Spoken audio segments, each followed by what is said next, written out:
ಅನ್ನಭಾಗ್ಯ ಯೋಜನೆ ವಿಚಾರದಲ್ಲಿ ನಾವು ದಯವಿಟ್ಟು ಯೋಚನೆ ಮಾಡಿ.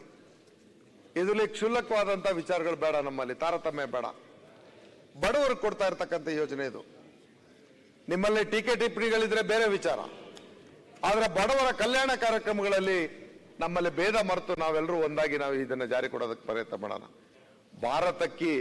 ಭಾರತೀಯರಿಗೆ ದೊರಕಬೇಕಾದ್ರೆ ಮುಕ್ತವಾಗಿ ಕೊಡೋದಕ್ಕೆ ನಾವು ಸಿದ್ಧವಾಗಿದ್ದಾಗ, ನಿಮಗೆ ಹಣವನ್ನ ನಾವು ಕಟ್ಕೊಡಕ್ ತಯಾರಿದ್ದಾಗ, ನೀವು ಅದನ್ನ ಟೀಕೆ ಮಾಡಿ ನಿಲ್ಸೋದಕ್ಕಿನ್ನ ಅದಕ್ಕೆ ಯಾವ ರೀತಿ ಒತ್ತು ಕೊಡ್ಬೇಕು ಅನ್ನೋದನ್ನ ಯೋಚನೆ ಮಾಡಿ ಅಂತ ಮನವಿಯನ್ನ ಮಾಡ್ತೇನೆ ನಿಮ್ಮ ಮುಂದೆ. ಇನ್ನು ಮುಂದೆ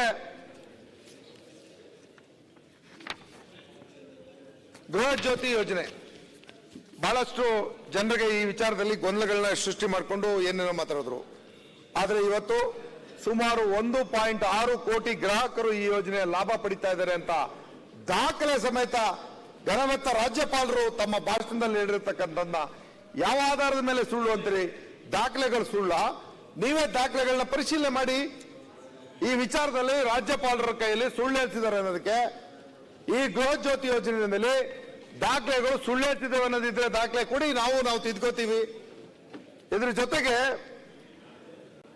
ರಾಜ್ಯದಲ್ಲಿ ಪ್ರತಿ ಕುಟುಂಬಕ್ಕೆ ಗೃಹಲಕ್ಷ್ಮಿ ಯೋಜನೆಯನ್ನ 2,000 ರೂಪಾಯಿ ಕೊಡ್ತಾ ಇರ್ತಕ್ಕಂಥದ್ದು. ಇದರಲ್ಲಿ 17,500 ಕೋಟಿ ಅನುದಾನವನ್ನು ನಿಗದಿಪಡಿಸಿ 1.17 ಕೋಟಿ ಮಹಿಳಾ ಫಲಾನುಭವಿಗಳಿಗೆ DBT, once again DBT, direct benefit transfer, ಯಾವುದೇ ಮಧ್ಯವರ್ತಿ ಇಲ್ಲ ಇಲ್ಲಿ. ಇದು ಸುಳ್ಳಾದ್ರೆ ದಾಖಲೆ ಕೊಡಿ. ಹೇಗೆ ಸುಳ್ಳು ಅಂತ ಹೇಳ್ತೀರಿ? ಯುವ ನಿಧಿ ಯೋಜನೆ ನಮ್ಮ ಯುವಕರನ್ನ ಪ್ರೋತ್ಸಾಹ ಮಾಡ್ತಕ್ಕಂಥದ್ದು, ಅವ್ರ ಬದುಕಿನಲ್ಲಿ ನೆಮ್ಮದಿ ಕೊಡ್ತಕ್ಕಂಥದ್ದು ಯಾರು ಯೋಚನೆ ಮಾಡಿರಲಿಲ್ಲ ಇಲ್ಲಿ ತನಕ.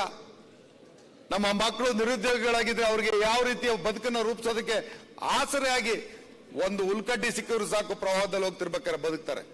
ಹಾಗೆ ಜೀವನದಲ್ಲಿ ಬದುಕಬೇಕಾದ್ರೆ ಶಿಕ್ಷಣ ಮಾಡಿ ಬಂದಂತ ಯುವಕ ಯುವತಿಯರಿಗೆ ಒಂದು ಭರವಸೆ ಬೆಳಕನ್ನು ನೀಡತಕ್ಕಂತ ನಮ್ಮ ಈ ಒಂದು ಯುವ ನಿಧಿ ಯೋಜನೆಯನ್ನ ನೀವು ಯಾವ ರೀತಿ ಟೀಕೆ ಮಾಡ್ತಿದ್ದೀರಿ?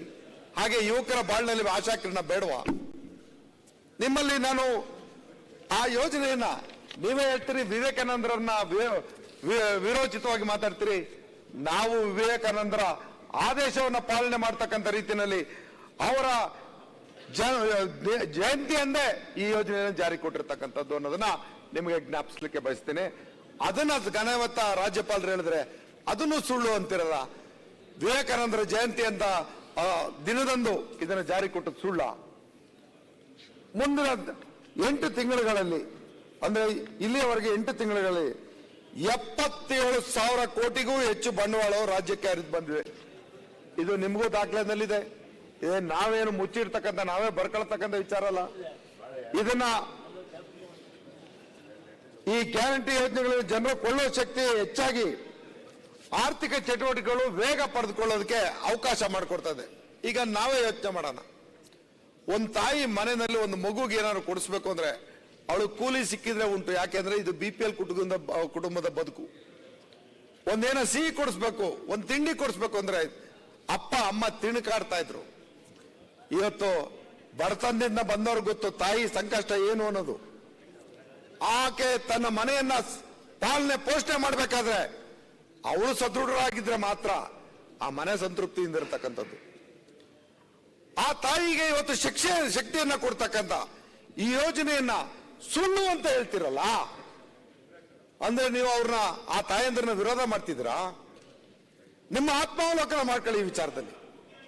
ಈ ಯೋಜನೆಯಿಂದ ಮನೆಗಳು ಇವತ್ತು ಎಷ್ಟು ಸದೃಢವಾಗಿದ್ದಾವೆ, ಬದುಕು ಎಷ್ಟು ನೆಮ್ಮದಿಯಿಂದ ಬದುಕಿದೆ. ಕೂಲಿ ಇರಲಿ, ಕೂಲಿ ಇಲ್ಲದೆ ಇರಲಿ, ಅನ್ನಭಾಗ್ಯ, ಗೃಹ ಜ್ಯೋತಿ ಮತ್ತು ಆ ತಾಯಂದ್ರಿಗೆ ಇವತ್ತು ನೀಡ್ತಾ ಇರ್ತಕ್ಕಂಥ ನಮ್ಮ ಗೃಹಲಕ್ಷ್ಮಿ ಯೋಜನೆಯಿಂದ ಆ ಮನೆಗಳು ಹೇಗೆ ನಡೀತಾ ಇದೆ ಅನ್ನೋದನ್ನ ಅರ್ಥೈಸ್ಕೊಂಡು ಮಾತಾಡೋಣ. ರಾಜಕೀಯ ಟೀಕೆ ಟಿಪ್ಪಣಿಗಳು ಇರಲಿ, ನೀವು ನಮ್ಮನ್ನ, ನಾವು ನಿಮ್ಮನ್ನ ಟೀಕೆ ಮಾಡೋದಿದ್ದೇ ಇರುತ್ತೆ. ಜನೋಪಯೋಗಿ ಕಾರ್ಯಕ್ರಮಗಳನ್ನ, ಜನಪರವಾದಂತ ಯೋಜನೆಗಳನ್ನ ಬೆಂಬಲಿಸತಕ್ಕಂಥದ್ದು ಎಲ್ಲ ಚುನಾಯಿತ ಪ್ರತಿನಿಧಿಗಳ ನಮ್ಮ ಜವಾಬ್ದಾರಿಗೆ. ಇದರಲ್ಲಿ ರಾಗ ತಾಳ ಬೇಡ, ರಾಜಕಾರಣ ಬೇಡ. ತಪ್ಪಿದ್ರೆ ಹೇಳಿ, ಅದನ್ನ ಮಾತಾಡೋಣ. ಈ ವಿಚಾರವನ್ನ ಘನವೆತ್ತ ರಾಜ್ಯಪಾಲರು ಹೇಳಿದ್ರೆ ಸುಳ್ಳು ಅಂತಿರಲ್ಲ, ಅರ್ಥ ಆಗ್ತಿಲ್ಲ ನನಗೆ ಸುಳ್ಳು ಅನ್ನೋ ಪದಕ್ಕೆ. ನಿಮ್ಮ ಸುಳ್ಳು ಅಂದ್ರೆ ಏನು, ನಿಜವಾದ ಸುಳ್ಳು ಅಂದ್ರೆ ಏನು ನನಗೆ ಅರ್ಥ ಆಗ್ತಿಲ್ಲ. ನ್ಯೂಸ್ ಫಸ್ಟ್ ನಿರ್ಭೀತಿಯಿಂದ ನಿಮ್ಮ ಪರವಾಗಿ.